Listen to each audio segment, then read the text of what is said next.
Kapayapaan nang sa inyo'y dumami sa pagkakilala sa Diyos at kay Jesus na Panginoon natin. Yamang ipinagkaloob sa atin ng Kanyang banal na kapangyarihan, ang lahat ng mga bagay na naukol sa kabuhayan at sa kabanalan sa pamamagitan ng pagkakilala sa Kanya na tumawag sa atin.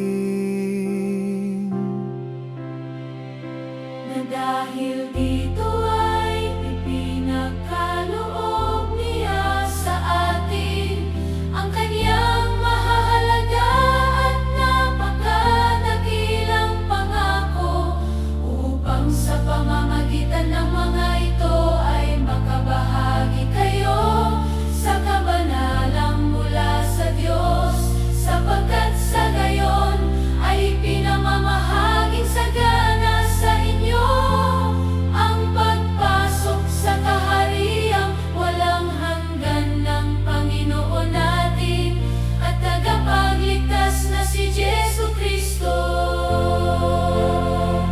Magsilago kayo sa biyaya at sa pagkakilala sa ating Panginoon at tagapagligtas na si Jesucristo. Sumakanya nawang kaluwalhatian ngayon at magpakailanman. Ito ang sinisinta kong anak, na siya kong kinalulugdan.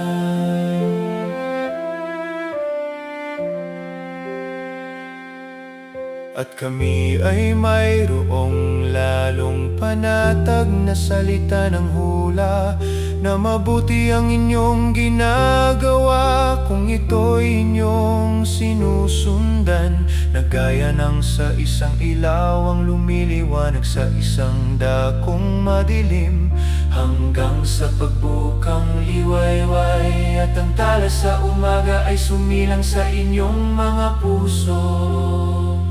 Magsilago kayo sa biyaya at sa pagkakilala sa ating Panginoon at tagapagligtas na si Jesucristo. Sumakanya nawang kaluwalhatian ngayon at magpakailanman. Ito ang sinisinta kong anak, na siya kong kinalulugdan. Hindi mapagpaliban ng Panginoon tungkol sa Kanyang pangako, kundi mapagpahinuhod sa inyo na hindi niya ibig na sino man ay mapahamak, kundi ang lahat ay magsipagsisi.